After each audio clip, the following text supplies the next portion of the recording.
Hi everybody, it's Miss Khan here and I'm going to go through the writing with you for the catch today, and we are going to be writing from the fox's perspective of the story. Hopefully you've had a chance to re-watch the video today. If you haven't done, I advise that you do so now so you can really recap with what happens in the story. If you have done, then you are ready to go. So, in the booklet, it says that we are writing the story from the fox's point of view, and we've got to think about the following things. So, how did the fox get stuck in the first place? So we know from the video that the fox was caught in a trap. What did he think when the boy found him? I think the fox thought he would definitely be killed by the boy. You can see that from the clip. You can see how the boy is portrayed as he approaches him with the dagger in his hand. You see how the music changes and the fox's expression. You can tell that he thought he was going to be killed. Did he want the boy to chase him? From what I've seen and what I've thought, I felt that the fox was a little reluctant for the boy to chase him because he still didn't trust him fully. Maybe he hasn't had positive interactions with human beings before, and so he's a little unsure of this, but he was also determined to take him to this new place where the boy could be better off and get food for himself and for his tribe.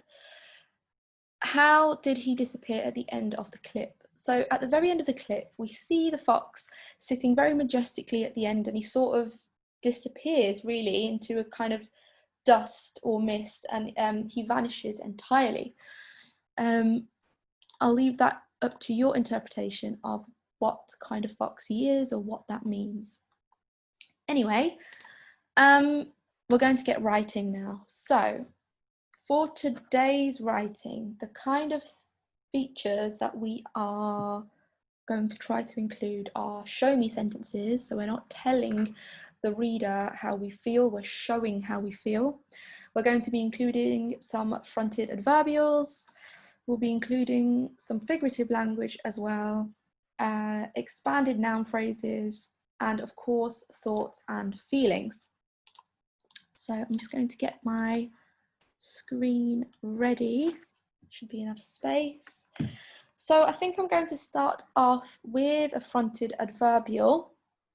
So I'm going to set the scene a little bit with my first sentence to describe my fox's journey through the forest. So through the forest. Okay, so I'm going to start off with through the dense, luscious forest. I travelled. Remember, you're writing in the first person.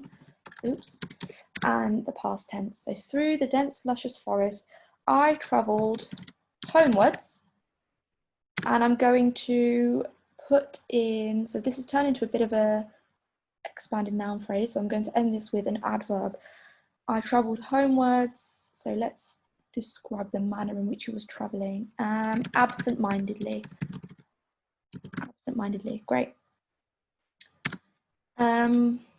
I'm going to show how he was feeling now. Oops. Sluggish. Let's get a capital letter in there.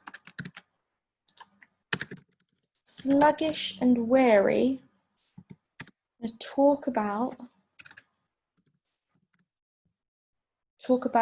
the setting a little bit more, so describing the heat. So sluggish and weary, the intensity of the heat,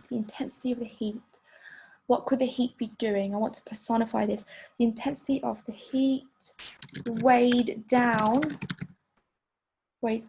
upon me. Oh goodness, not very good at typing today. Unforgivingly. Sluggish and weary, the intensity of the heat weighed, oh, I didn't spell that right. Weighed down upon me unforgivingly. All right. Okay, I'm going to sort of get to the point now and get to describing the moment where he becomes trapped. So I'm going to say, I'm going to include a shorter sentence. And I'm going to say, that's when I made my mistake, my first mistake, my careless mistake. Careless mistake. And I'm going to include some onomatopoeia. I'm going to snap. That's the sound that he heard of the rope or the trap kind of attaching itself to his leg and trapping him. So snap. Got that in capital letters with an exclamation mark as well. My ears registered the truth for my body could. So this is just a sentence to explain why we're talking about the sound first, because I'm imagining that the fox heard the sound of the trap before he actually felt the pain. Now I'm going to go on to talk about the pain, and I think I'm going to start with a fronted adverbial. So let's have without warning. Without warning, and I'm going to describe the pain now. I'm going to try to show the pain and not tell. So this is my show me sentence.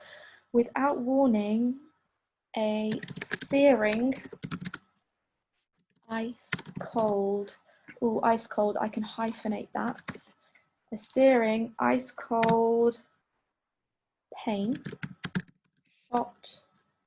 shot through. Oh, I feel like this is turning into a simile.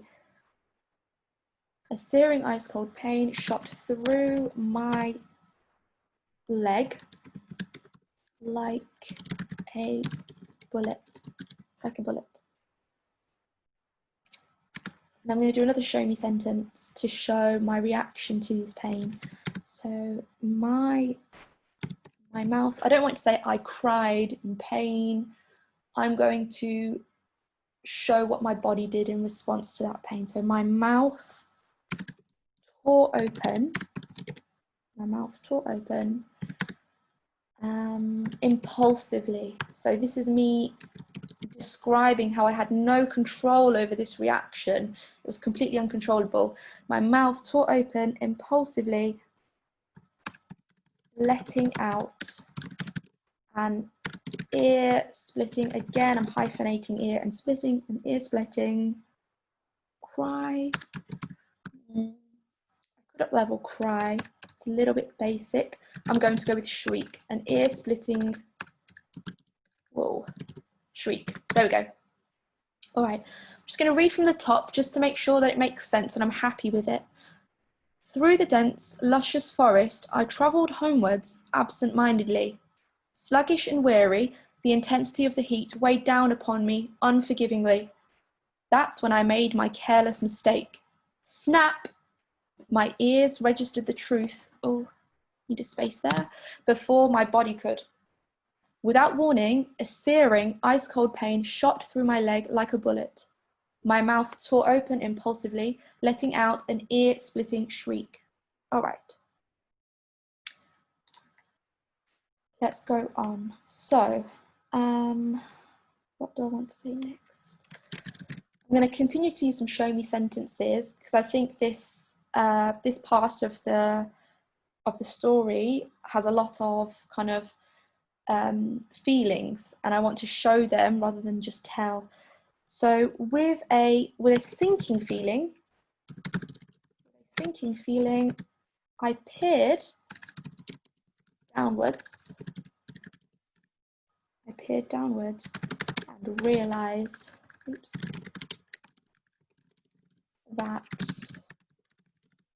And realized, that I had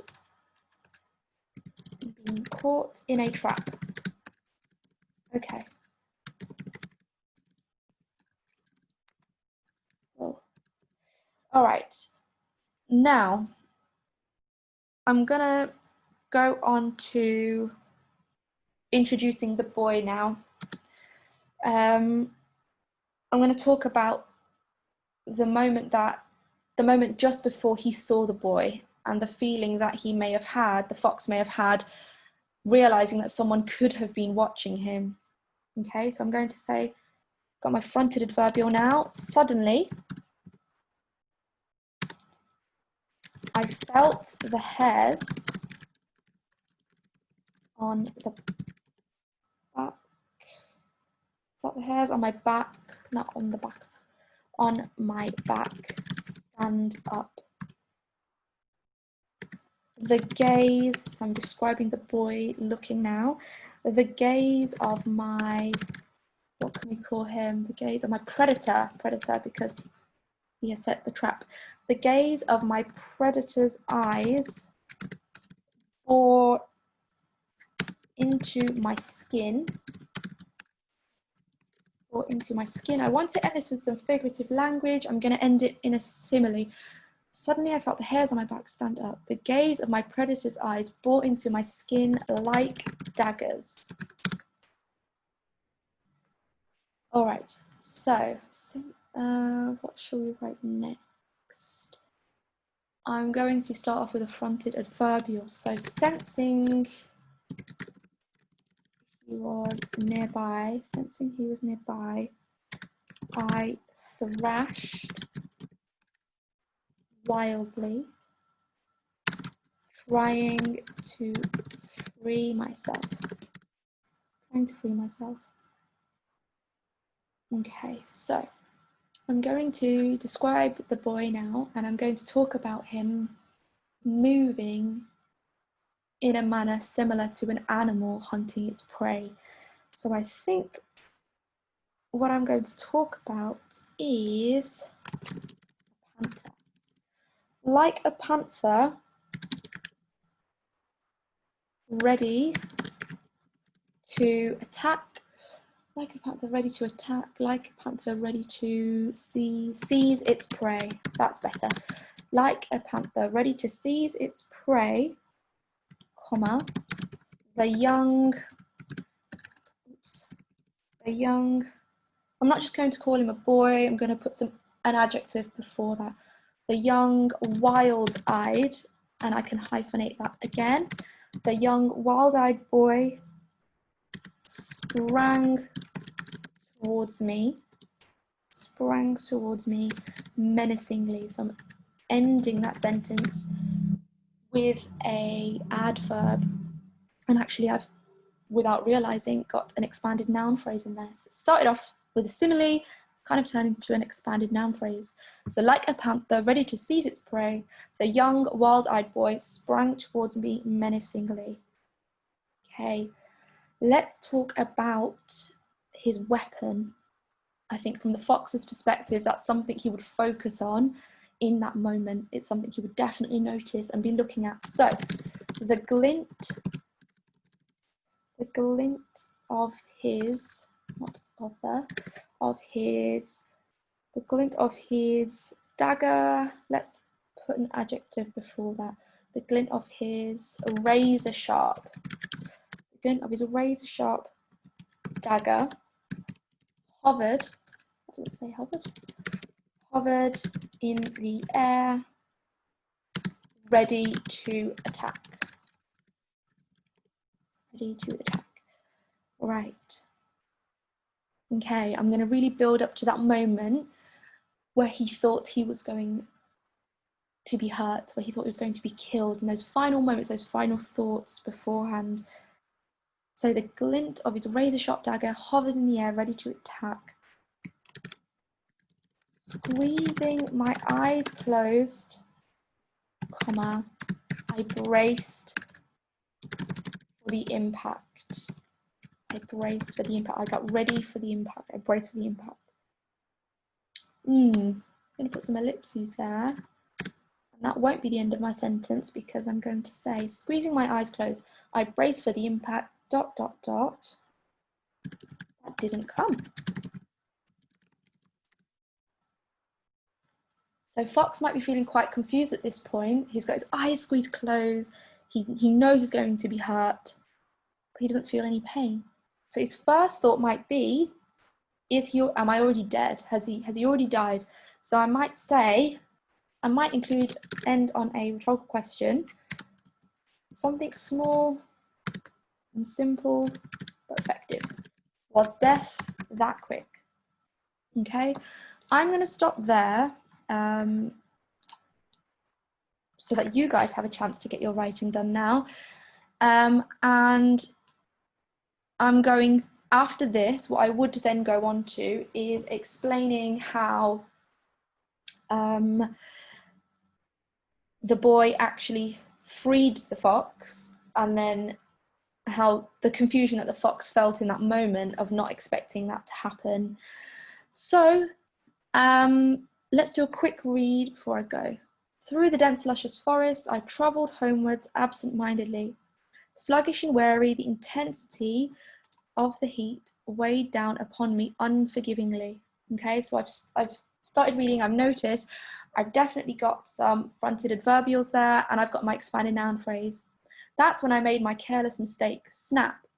My ears registered the truth before my body could. Without warning, my fronted adverbial. A searing, ice-cold pain shot through my leg like a bullet. So I've got my figurative language. My mouth tore open impulsively, letting out an ear-splitting shriek. With a sinking feeling, I peered downwards and realised that I had been caught in a trap. Suddenly, fronted adverbial again, I felt the hairs on my back stand up. The gaze of my predator's eyes bore into my skin like daggers. Sensing he was nearby, I thrashed wildly, trying to free myself. Like a panther ready to seize its prey, the young, wild-eyed boy sprang towards me menacingly. The glint of his razor-sharp dagger hovered in the air, ready to attack. Squeezing my eyes closed, I braced for the impact. That didn't come. Was death that quick? Okay, good luck writing your piece of writing from the fox's perspective. Please, please do share. Send them through on WhatsApp. I'll be really, really excited to see them. Thank you.